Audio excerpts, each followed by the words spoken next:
And this is exactly what we are going to be looking at for the rest of this training. We're going to start to apply all of the theory you have used into interventions, coping strategies that you can share with your clients. Yes. We are going to begin to apply the theory of the universal long-term needs and the safety zone within all of the interventions you will see coming up next. Now, last time in our training on chemsex, those of you who were there, you told us that you would like more time to practice. So that is what we are going to give you today, more time to practice and get used to some of the interventions that we're going to give you. Now, what's important to remember is, of course, we are no psychologists and we are no psychiatrists and we are no qualified therapists.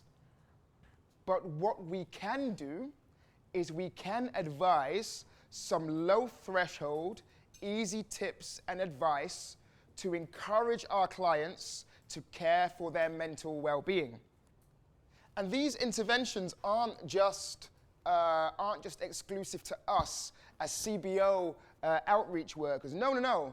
We can share them broadly and they can be done with other members of the community.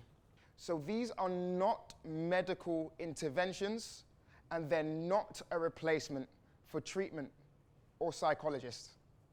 But they're going to promote well-being. Are you ready for the first one? Are you ready for the first one? Woo!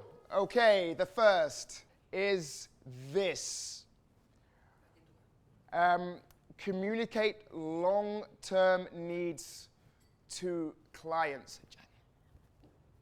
Okay, so in the meantime, the intervention is to communicate our long-term needs with clients. And I am going to put you guys into groups of 3. So you guys can practice having these conversations. Yes, here we go. Here is a framework of how to hold this conversation. Now, importantly, you are people with your own personalities, so you can adapt as you wish, especially based on the personality of your client as well. Okay, have a look at those questions.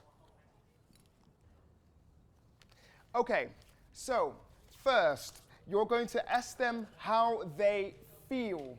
Now, you can choose a way to ask this question. I have chosen, how happy and peaceful do you feel in your mind right now? You can choose the way you ask this question, but it's really important that you don't refer to a term that could be stigmatized, such as, how is your mental health right now? Now, it could be the case that your client says to you, I don't know how I feel. And that's why in brackets there it says, give examples.